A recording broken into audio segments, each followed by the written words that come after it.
I was 21 years old, I could only speak English, which is typical for those of us from English-speaking countries.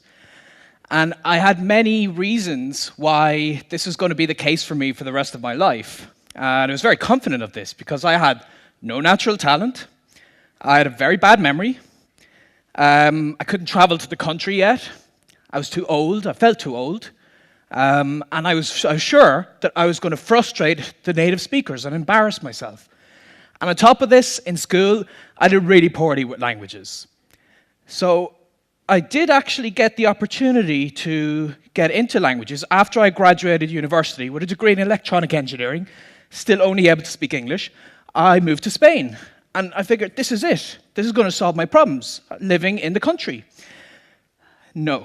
6 months later of living in Spain, couldn't speak any Spanish.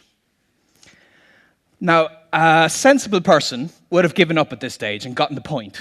I'm not very sensible, though. So I figured if I change my approach and change my attitude, maybe I can change my language skills. And what happened to inspire me to get into language learning was I met a polyglot. A polyglot is someone who can speak many languages. And the first time you meet someone like that, you can't help but feel really impressed. Like, for instance, there's Richard from the UK, and there's one video online where he speaks 16 languages. Let me just show you a little clip here. You can see him. Je parle français et anglais avec ma fille. Speak French, Macedonian, Czech, and Catalan, which is pretty impressive. And we also have Luca from Italy. And here you can hear him speak in German and Portuguese. We also have Susanna, who goes through here her Italian and her Russian.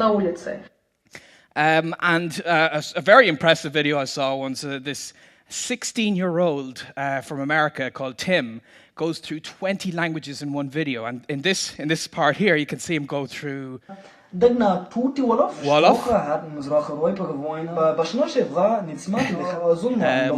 Yiddish, Hebrew, Arabic, Turkish, Swahili,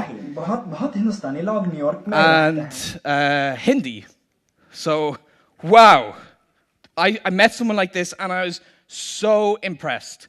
I thought to myself, you know, I want to be like that. But the reason I wanted to be like that is because I wanted people to think I'm smart, to be impressed with me.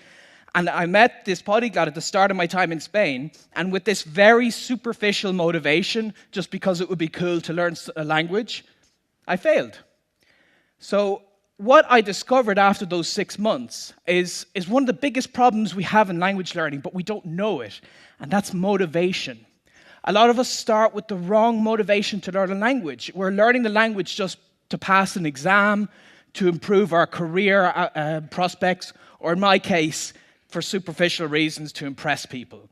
And what I found is those polyglots I've just shown you in the video, the reason they're learning the language is because they're passionate about that language. They're passionate about the literature and the movies and being able to read in a language and, of course, to use it with people.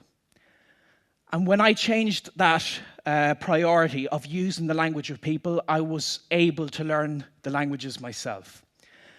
But there are a lot of things that people feel would not allow them to learn language. So I want to go through, I think there's 5, I asked a lot of people, there's 5 major reasons they'd never get into language learning. So let me go through some of these here. The first is that they've no language gene or talent. No language gene or talent. Well, what does that mean? I mean, sometimes this is actually just a self-fulfilling prophecy.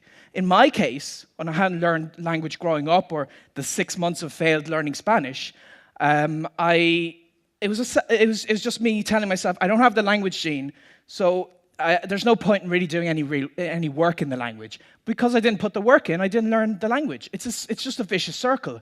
It's all in your head. There's no language gene. We all have it already. But let's just imagine some people that would do better, because we've seen in school people advance faster than the rest of the crowd. So let's say there's some inborn trait that gives someone a 20% advantage over the rest of the people. Good for them. But that doesn't mean that you can't. It just means you have to work 20% harder. And I found that, at least in my case, when I work harder, I can catch up with the naturally talented and even overtake them. So not having talent is not a good excuse. The next reason is that you're too old to learn a second language. And I certainly felt this myself, because up to 21 I didn't learn a language. And a lot of us feel that children their brains are hardwired to learn languages better. But is it really neurology at play here, or could it be the environment in which the child is learning the language? Well, a study at the University of Haifa in Israel actually found that under the right conditions, adults are better language learners than children. It sounds incredible, but it's about your environment, it's about your motivation, it's about the enthusiasm and encouragement you get from other people. And when you think of it, adults tend to be studying dusty old grammar books and doing boring exercises, whereas children are playing in the language, they're having fun in it.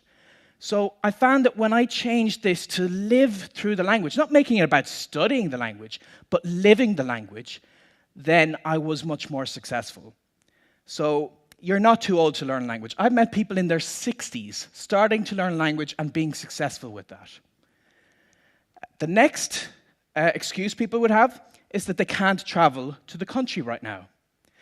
Now, maybe 20 years ago, this would have been a valid excuse, but nowadays, the world is smaller than you think.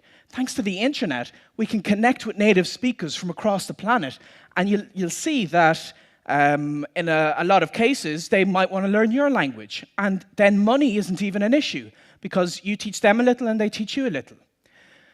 But even forgetting the internet for a moment, a lot of us live in cities or towns that are more international than what we think. And when I was traveling in America, I made it to Columbus, Ohio, of all places, to meet this very interesting polyglot called Moses.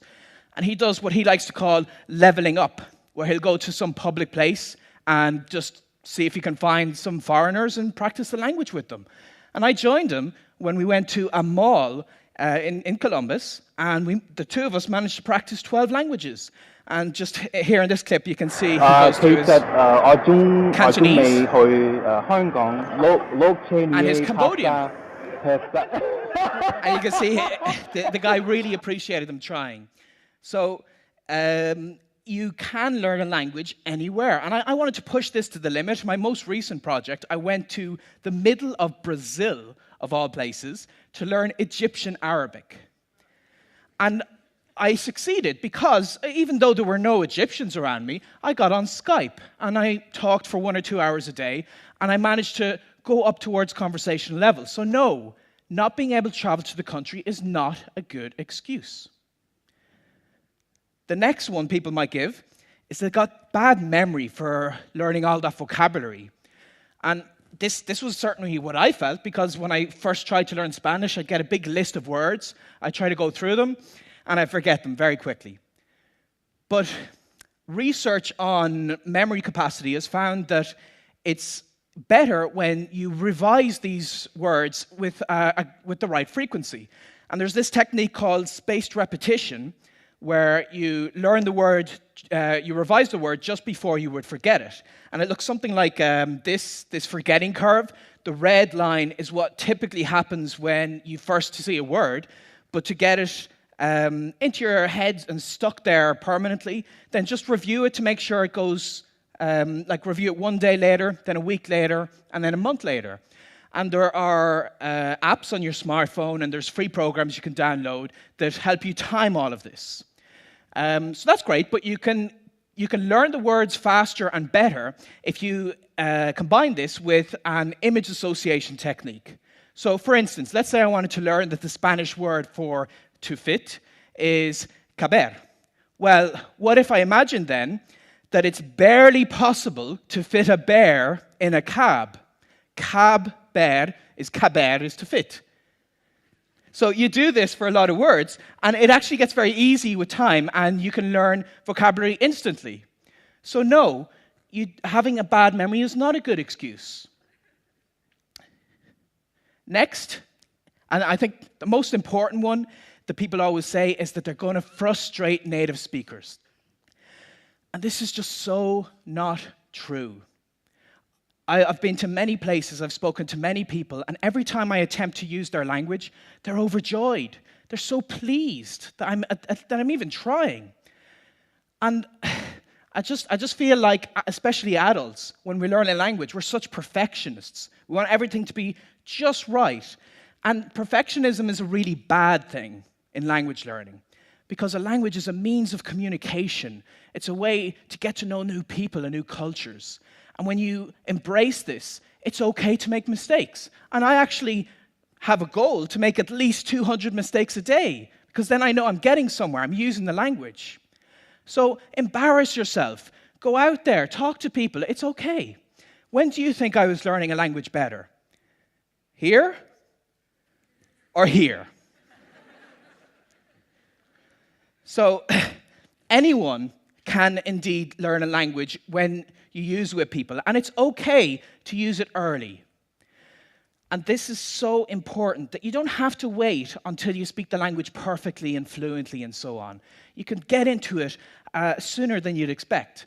And it opens up so many doors to these other cultures. So for instance, after I'd learned that Arabic in Brazil, I made it to Egypt, and I made it all the way deep into the Sahara Desert. I sat down in the sand with an Egyptian, and I had some tea, and we had this nice little chat here. Wow. ميدان تحرير صغير مش كبيرة ميدان تحرير مش مصر أيوة مصر كبيرة.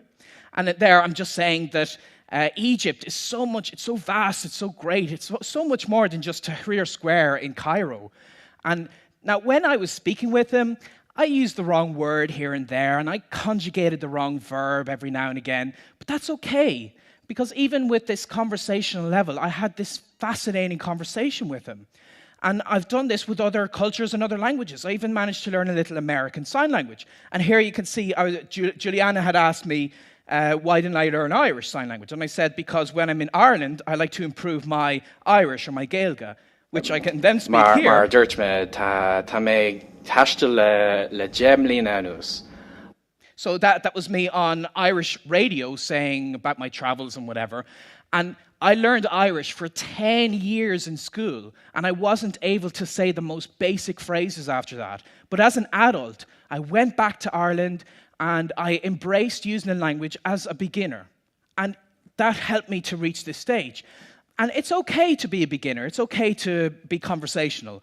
But when you take this on, you take it to the next level, then you can reach very well. I mean, I've got very good level in French, Spanish, a couple of languages. I've worked as a professional translator, and like here I'm having a quick Parfois, chat j'ai in French. passé 1 heure pour trouver une traduction. Ah oui, bien sûr.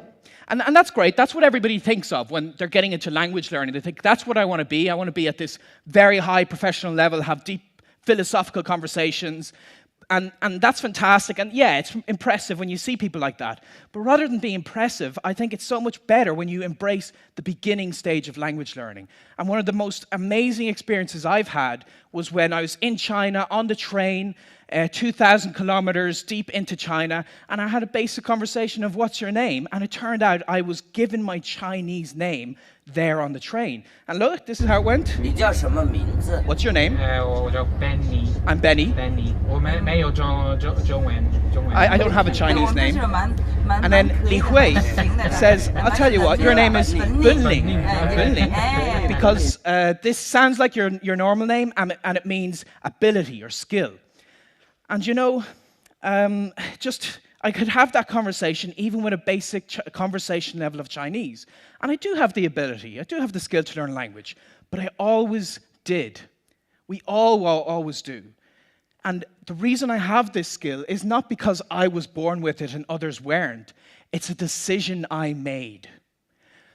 And the problem a lot of us face is we feel that we're better studying and preparing for speaking a language someday. Because if we do it too early, the world would end from all this frustration we cause people. There are 7 days in a week, and someday is not one of them. I say, rather than see if the world will end, a whole new world will begin if you try to learn a new language. So I hope you'll give it a try. Thank you.